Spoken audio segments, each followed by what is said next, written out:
Younium is the subscription management hub for B2B SaaS companies. Whether you're looking to expand to new markets, experimenting with pricing models, or simply want a streamlined quote-to-cash process, Younium got your back. On top of that, Younium Insights provides the SaaS metrics you need for reporting to the board and for future company evaluation. It gives you the key figures needed to drive your business forward and take strategic decisions. Younium. We help SaaS companies manage their B2B customer subscriptions.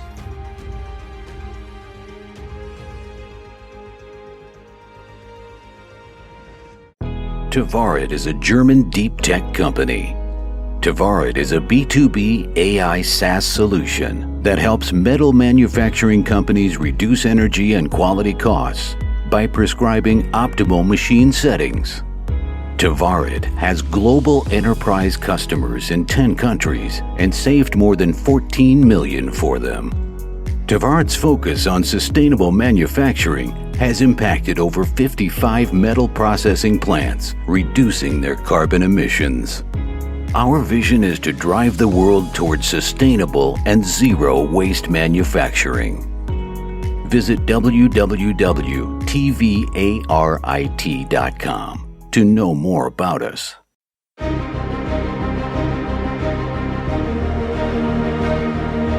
Welcome to Startuprad.io, your podcast and YouTube blog covering the German startup scene with news, interviews, and live events.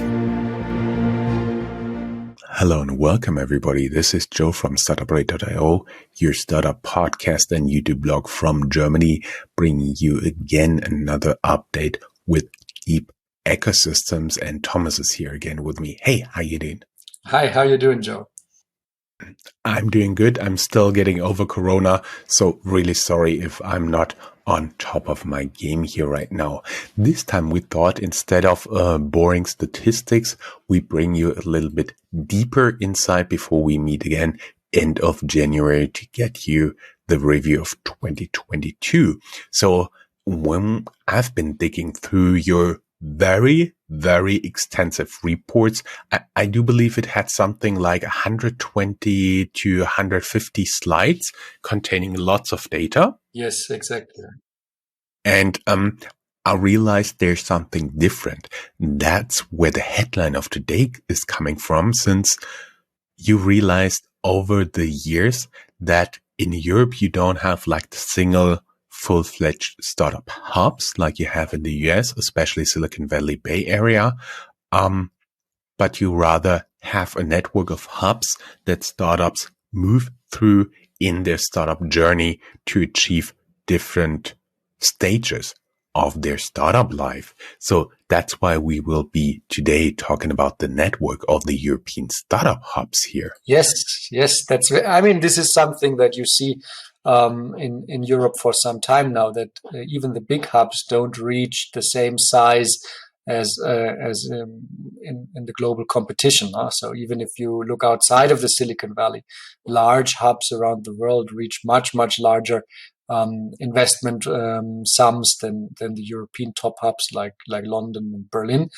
And that is partially explained by the networked and decentralized structure of the innovations system in Europe. Yeah, I was thinking about that. At least for the Silicon Valley Bay Area, I could explain that because that's basically the cradle of today's startup culture. So they had to have everything in one place because there was no other place to go. How much do you think is the free movement within the European Union a part of this development of a startup hub network? Yes, I think that is the prerequisite for that, but also it is a workaround. No? So if you consider the geographical structure of Europe, it has been growing with changing borders since centuries, and we have smaller countries, we have smaller markets. So of course, entrepreneurs need to, first of all, overcome these borders that still represent a border and a barrier for them to grow. So before we had the European unification process and the single market, of course, all the structures were nationally built, and that's still today the mindset and let's say the basis we start from. As a German, you start in Germany. As a French, you start in France. But with the increased connectivity between individuals and also the institutions of the European Union, people start to think cross-border, and they also realize that there is a limit to growth if they only think in their own national borders. The French will never be as big as the US, and the Germans neither. So they need to collaborate. And this insight that collaboration can put us in a competitive spot with the rest of the world, namely the US and China, that led to this more connected approach. And I think with these improvements of mobility, the Schengen area, the free movement that we have, we are able to build a more connected innovation ecosystem. And then with that more connected ecosystem, we're also more able to compete internationally. What I also found interesting, so today we are only picking out 3 function of hubs in this network and show you how startups are moving along this network, staying in cities. And what I found very interesting, they're not completely packing up each time and totally move to another place, but they leave some staff there, some functions, some departments, maybe research locations, so they get spread out all over Europe. It's something I found very interesting there. Yes, in fact, I think we previously, I think the idea of mobility of founders in Europe was, okay, a startup that doesn't find the right conditions in the place they started will just move to Berlin and pack up everything and leave, and then it's lost forever. In fact, that's not the reality. What we see is that a lot of founders have a journey that takes them through several locations in Europe, and they are not basically moving from one place to another indefinitely, but rather they are moving around and they have presence in several places. So statistically, what we observe is that 62% of startups in Europe have a transnational setup. So 62%, and that's quite early stage already. So they start in the first year to expand to other places. Now, expansion is here defined as any kind of structured relation you have with another country. So that might be you have employees in a different country. That might be you have an investor in a different country. That might be you have a branch or even your headquarter in a different country. We see that phenomenon as well, that a startup has their staff and all the people in one place, but their legal headquarter is in a different location. So all of these kind of international relations, they are in these 62%. And that shows us that startups are very connected in Europe. They are not just starting in one place, they're starting in several places. What came to mind when you talked about this is the classical tech hub either in Southern Europe or in Eastern Europe, and some startups that I've worked with personally now have, for example, their coding team in Croatia, in Serbia. So, at one point, Ukraine used to be very popular, but I do believe that is a trend we've seen a lot. Because you do some arbitrage, you hire the people there on location a little bit cheaper than you would, for example, in Frankfurt, in Berlin, in London. On the other hand, the discount is getting lower and lower in my personal experience. Yes, this is an effect that you have both with startups as well as with established firms. I mean, if you go to Poland, I just been in Gdansk last week, you see large skyscrapers there full of international companies that have outsourced. Gdansk, for example, has, I think, the Amazon Alexa team there. So they are developing the software behind Alexa in Gdansk in Poland. And that's, of course, part of this mix of arbitrage, lower costs, but also talent, highly educated, EU standard education that you can find. So that's a good mix. In my experience, and also what the data shows, is that the hiring abroad is not limited to, let's say, arbitrage and lower costs. It's definitely not limited to this. You see often that startups go to hire the best talent in another place. And it's rather that the flexibility on the location is a concession to the talent that wants to stay in their lifestyle, that wants to stay in their area. Maybe they have family, etc. So it's a concession from the startup to be flexible on place and allow someone that have been living and working in, let's say, Stockholm, to work for a Berlin-based startup without moving.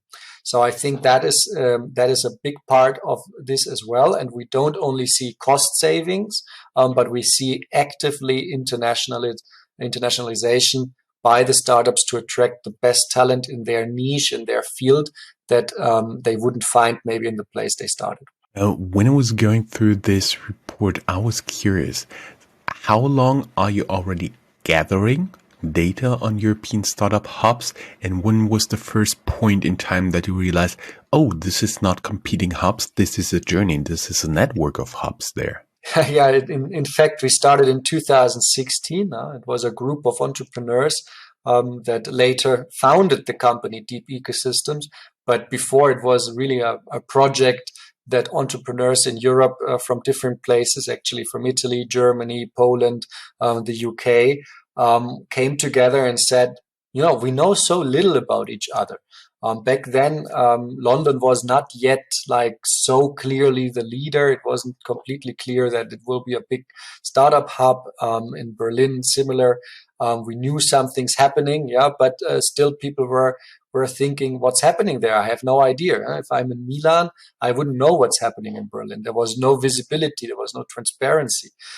So that was our first motivation to understand better the experience of a founder in a different location, and that's why we started to collect data. And if you look at it this way, it was always our core idea to increase the connectivity and start to exchange among founders. And so we are a bit biased as well, if you will, because we believe in these networks. And so our research was always focused on understanding the connectivity. And in fact, we see an increase of connectivity over time. There's more and more founder mobility. People were always telling us, well, now with the further integration, all the virtual collaboration opportunities, you will see less founder mobility. Basically, you can start your company from everywhere. True, you can, but actually the mobility of founders has increased over time, and founders enjoy moving around, and they take the opportunities. So mobility and moving to a new place becomes more and more common. Mm-hmm. Do you have any idea how many data points have gone into this analysis of the European Startup Network? Yeah. So the database at this point has around, I would say, 70, 80 indicators now that we track for about 120 cities. So so you can make the math to create the number of data points that we collect. So the indicators range from everything like investment raised, the number of early stage startups getting supported by accelerators, the meetups we have, the number of developers available in a certain startup hub, the international connections, popularity, news mentions. We look at technology trends on social media, what is being discussed. So we really have a wide range of indicators that we can look at to understand what's happening. And if you want to put dimensions, connectivity can be understood as founder mobility, can be understood as the flow of investments, but can also be understood as the emergence of a common narrative. Now, do we believe in sustainability and impact? That's now a narrative, but in some places this is stronger and in others this is not strong at all. It's also a measure of connectivity. Now, if you say like the idea of purpose purpose-driven startups. This is very strong now in hubs like Berlin or maybe also London, right? But it maybe is not so strong in another hub that is maybe disconnect from this kind of communication, from this kind of dialogue. And so it takes longer until a new trend arrives there because they are less connected. For everybody who's just looking for a quarterly update, we'll have one in early 2023. We do believe you'll have the data together sometime end of January 2023, and we'll have the recording early February, and mid towards end of February, you'll get a quarterly update. We've now talked about a lot of those hubs, and one of the functions is what you call a fundraising hub. And I found 12 startup hubs in Europe already reach a critical size. They raised more than 1 billion euros in funding in 1 year. They are, not surprisingly, Berlin, London, Paris, Stockholm, Tel Aviv, but also Munich, Amsterdam, Barcelona, Madrid, Copenhagen, and Dublin. And they come a long way from only one, namely London, in 2013. I think that is pretty good development, isn't it? Yes, absolutely. Helsinki is also part of this.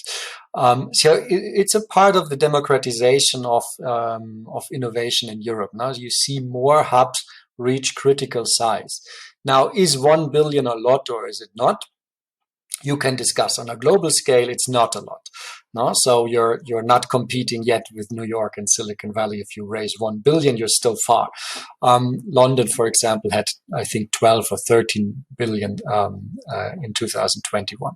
But the magical number, $1 billion per year, comes, of course, from the unicorn startup, where we say, okay, if they reach a 1 billion valuation, then we call them a unicorn. But we felt like this is not like an adequate indicator for the development of an ecosystem. If you have or have not a unicorn, 0 or 1, it's not so interesting for analysis of the ecosystem and the health of the ecosystem. So we said, okay, what could be still representing that ambition of growing a successful hub, and still reflect that kind of unicorn idea, but be a better indicator for the city, for the hub. So we said, let's create this indicator, the unicorn ecosystem, where all the startups that are active in that hub are counted together, and if they raise in 1 year jointly more than 1 billion, we give them that. Status of a unicorn ecosystem. And the interesting thing is that this number was very low in the past. No? So we had 1, 2, 3, then we had 4 of these hubs for a long time. And only last year, it jumped to 12 cities. And 2021 was a particular year. We had driven through the digitalization that was driven by COVID. We had like large investments in startups, and that's why we saw a big jump in places making it above 1 billion. And this shows that they have all the necessary parts to be really a fully fledged ecosystem where you can grow a startup and raise a significant amounts of funding.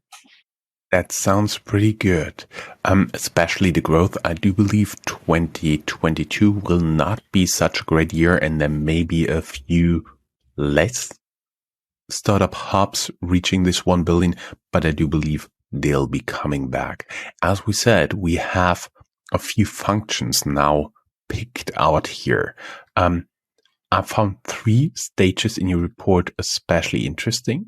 They start in a university, they accelerate to test their ideas in the accelerator hub, and they eventually raise funds in a top hub. As we said, the basic idea is you don't need to keep the founders, you don't need to offer everything to be a startup hub, but you have to offer the best solution for a certain stage of a certain industry that the startups are active in. This also led me to conclude that Europe is not a continent of rivaling startup hubs, but rather a network of startup nodes fulfilling different functions in the life cycle of a startup. If you want to be on this map, you have to look for function you could fulfill in a certain type, for a certain type of startup, so to say. Look where you can be useful. Where do the startups and the hubs or the nodes profit from this?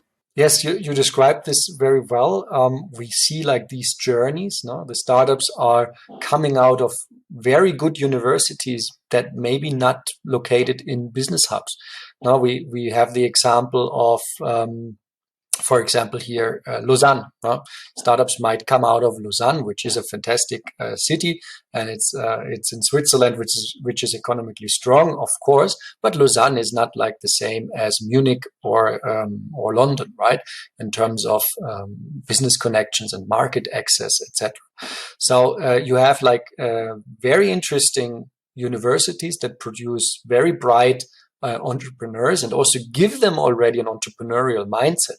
Still, they need to move on to test their idea.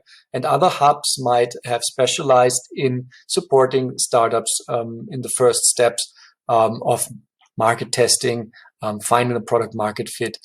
These might be hubs where very, very good accelerators have emerged. We mention here Valencia, which is like, again, not a place that you know on the global landscape in terms of business. No, it's not where the biggest tech companies are located or born. But still, they have like very strong acceleration. There's an accelerator, Lanzadera, that is placed there. It's accelerating many, many international startups. So it's supporting a lot of entrepreneurs from everywhere that come there and helps them to find their product market fit. Once they have that product market fit, most likely they don't stay in Valencia because that's their product market fit is probably in a different market. It's probably maybe it's not in Spain, maybe it's not in Valencia. So they might move to another hub to actually sell their product and also to raise investment, because while Valencia might have like good business angels and it might get like a first investment, if you then want to go into later stage, Series A, B, C, D, then you need to go to a place where these kind of investors are existing. So you need to go to maybe Berlin, Paris, or London.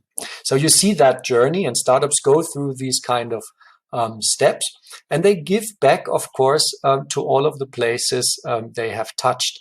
Imagine this startup that went through, let's say, from Lausanne to Valencia to London.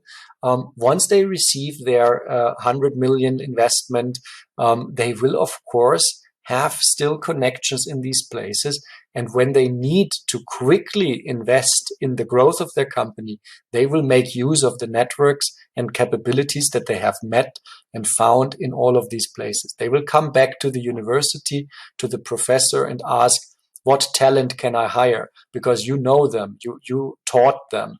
Which talent can I hire? Well, can I maybe open a lab that I need next to your lab? Can I maybe buy a place from the university? We've seen that from BioNTech, one of the largest successes in European startups. BioNTech bought a laboratory after they grew. They bought the laboratory from the city of Mainz. So this is like this is happening. They are thinking, okay, where can I expand my capabilities and use the money I raised to invest? And they will do this in the places they have been to. And likely this startup that we just followed, that imaginary startup, will also look in Valencia. We'll say, okay, so you helped me. I mean, you introduced me to the first lawyer. Maybe I will hire that lawyer. Maybe I will hire salespeople in Valencia from other startups that were part of this accelerator and have a similar mindset, a similar understanding, and we can hit the ground running. If I hire them from maybe they're failing startups or from the network there. So definitely it is worth for a city economically it is worth to be part of the journey in some way or the other. And since it's a very competitive space, founders moving away quickly and easily, you need to, as a city, strategically, you need to always think about how can I be part, how can I be a constructive part in the journey. Worst idea that you can have is to say, I don't allow you to move.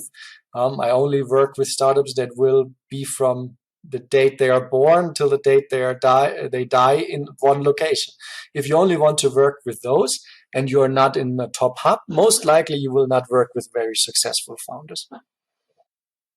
And if you only want to work with the startups that are born, live and die in one place, you likely have a lot of startups that are dying. What I found interesting is the universities as a breeding ground. You have made up 4 quadrants here that I can see. First, global cities where entrepreneurs identify as alumni of local universities. Not surprisingly, London is on top there in the global cities, Paris, Barcelona, Madrid, and Munich. But the larger cities already hold some surprises like Stockholm, Edinburgh, Dublin, Manchester, and Copenhagen. I also found the mid-sized cities pretty interesting. Vilnius, Bratislava, Nicosia and Cyprus, Trento and Varna, and the small cities Nottingham, St. Gallen in Switzerland, Lund, Delft, and Sheffield. Many interesting places you haven't heard from in international press as a startup hub, right? Yes, and that's simply because the startups at this stage are not that prominent, right? So if you have like a founder starting out in Sheffield, the international press wouldn't care, right? That's why you need a support system, and this founder probably at the university in Sheffield has like a support system that helps them with the first steps. But then they likely move on, and once they are big enough so that they are in the press, no, they are not in Sheffield anymore, and that's why you wouldn't connect Sheffield with this success. You will find this only if you read their CV. That's what I've also seen here. You found 56% of accelerator startups relocate within Europe. Less than half find an accelerator in their hometown, and the relocation is an accelerating trend. No pun intended, going from 49% to 62% of your respondents. I found this really interesting, and most of this acceleration is actually done by moving across borders within Europe. Moving to other cities is the main the highest number, of course. So it can be also the same country. Now, if you move from any other smaller city in Germany to Munich or Berlin, you're still moving. So this is definitely a very strong trend. We see that more than half are doing this. So the participants in the accelerators are not from the same town, which also makes sense. Accelerators are competing if they need to also show their sponsors and investors something. If they would only source startups in their own hub, it wouldn't be that interesting, right? So they're an attraction point, and they and the startups also take these opportunities. And they source from the universities that you just mentioned. It's not. It's a clever idea for an accelerator to connect to universities, especially if they are not in the top hubs where they are basically abundant accelerator programs. But for example, as you mentioned, Lund or Sheffield, maybe there is not a top accelerator or an accelerator program that fits specifically with the need of the spin-off that we just saw. So they move to another place. I found here it very interesting. You found out that accelerators, especially in small cities, have relatively more international guests. And that kind of struck me when you are now a mayor, a senator in charge of a certain area, in charge of a certain city. Does it mean that smaller cities, who are even too small for a university, can greatly profit from a good accelerator program? Mm-hmm. Yes, I think that there is a unique positioning to create acceleration, doing it really by the book, doing it on a very successful method, I think that you have a chance. Because many of the accelerators that we see are not very good in Europe. So we have a very low quality of accelerators. Many of them are sponsored, government run, with no business model, with no skin in the game. So performance of these accelerators has been notoriously low. Investments given by accelerators is very low compared to international standards. Basically, in Europe, mostly you get like an investment of 20,000 for participating in an accelerator, and you have to give away 10%. That's kind of like the general deal that you have. That's terrible. It's a terrible deal in international standards, but most accelerators operate on this. That's even though there is many, there's a fantastic opportunity to position in this and to create better conditions, to create better programs.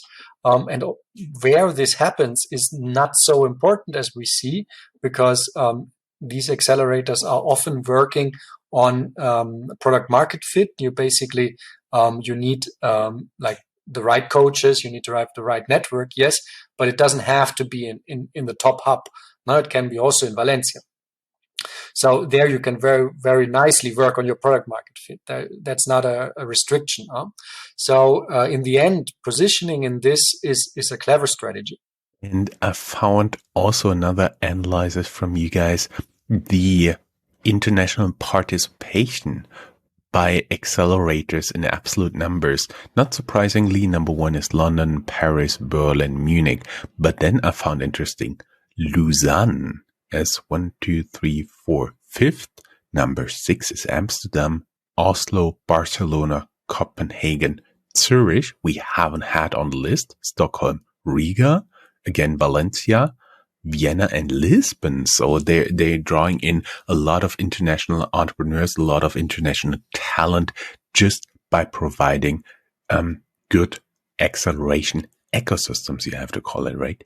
Yes. And I think smaller places, of course, need to attract more internationally, because their homegrown entrepreneurs are just not enough, right? So to run the accelerator, you need a certain volume of deal flow.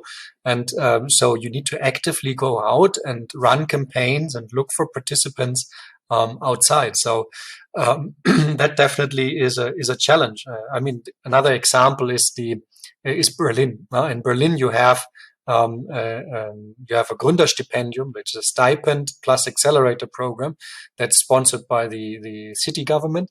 And funny enough is they have created like, I think 10, 15 smaller programs that accelerate the startups that get that stipend. And these 10, 15 programs, they all start on the same day. So to run this program in Berlin, you need for each program at least 5 to 10 participants, right? And then you have 10, 15 programs starting on the same day. That means Berlin needs to find 50, 80 participants on the same day. And so you see like what kind of requirement in deal flow you have to run an accelerator program on a certain level. It's a challenge. And in Berlin, maybe you can generate enough homegrown entrepreneurs, but for sure, as a small city, you need to source internationally. And talking about internationally, I also found a very interesting graphic here about the key markets of the respondents of your survey. Far ahead by more than 40% are the US, but interestingly, almost 15% said their most important target market is Germany, followed by Southern Europe, UK, Central and Eastern Europe, Nordics, Asia. There we are already below 5%. France, the Middle East, South America, also known as LATAM, and Africa, which I found pretty interesting that you can all reach by going there in a local acceleration program. I think there's a big opportunity there. And talking about the last step, because we are already recording for almost 35 minutes, the fundraising hub or international hub that are 12 ones that make headlines where in the last time I forgot Helsinki. I'm so sorry, guys. And there I found something interesting as well, because it's not that there are restrained to this hub, but you have a very nice graphic of the unicorns where they're headquartered and where they're actually expanding on a map. So that means there are like a handful of places where the unicorns are headquartered, but there are many, many more dots spread all across Europe where they have branches, where they have local places, where they, for example, have a sales team in Germany, where they have a development team in Bucharest, where they have something else. It's very interesting. Can you talk a little bit more about this? Because I do believe the final destinations, the hubs, the 12 in Europe are already pretty well known. Unless you think it is not the case, then we can make the next episode about the 12 hubs here. Now, for sure, we have like a concentration of unicorns in a few places. Now, that's where they moved to. That's where they have become successful, and their headquarters are there. But they are headquarters. They're there for a legal reason. They're there for steering functions that can only be based there because of the networks of the capital networks mainly. But then the functions of creating the products, of organizing the sales, etc. They are spread out in across different countries. And if you look at Europe, you see very interesting places that have accumulated a high number of unicorn offices. For example, Milan is one of the places that pops up, which is like an entry point to the Italian and Southern European markets. So definitely that's a place where you see a lot of unicorns move to. You see the same in the Iberian Peninsula, in Madrid mainly, but also in Porto, which I find very interesting. Porto has a strong IT and IT knowledge base in the universities around there. So you see quite a few offices in that area. So you see accumulations, also Dublin, Ireland, accumulations of unicorn offices rather than unicorn headquarters. And that means you're not lost if you don't have your own unicorn. Now you can have also a slice of the pie by hosting expanding unicorns. And that, by the way, can also create spillover effects for your startup ecosystem. Then, of course, if you have a unicorn opening a branch in Porto, these people that work there and the entrepreneurs that come to expand there, they will leave a mark. They will leave like some new ideas. They will connect to local people and help them on their entrepreneurial journey at best. So you will have benefits from the expansion of unicorns. And yeah, basically looking at all of this, the geography of innovation is much more complex and detailed as let's say there's one hub that rules the rest. No, there's like really like an intricate network of relations and different functions that different places take. And yeah, finding your way as a founder to create your own network of capabilities is a big challenge. And then as a city that wants to attract these founders, that's also a tough task, but something you should embark on because it can be really worthwhile. For everybody who'd like to learn more, we'll have down here in the show notes part of the research report that we just quoted. If you're a founder, if you're an investor, if you're thinking about setting up an accelerator, that would be very interesting data. As we said, with Startuprad.io, this is all free of charge and exclusively only available from us by Deep Ecosystem. Thomas, we will be leaving now. Thank you very much. It was a pleasure talking to you because the aim was to keep this recording under 40 minutes and we'll barely make this. The next episode will be actually next year in 2023. So Thomas, Merry Christmas, Happy New Year. Yes, even though it's just November, Merry Christmas already and a Happy New Year. I'm looking forward to next year. Sounds a little bit strange saying this when we're recording this end of October, but nonetheless, we will be back. Thanks, guys. Have a great day. Bye-bye. Bye.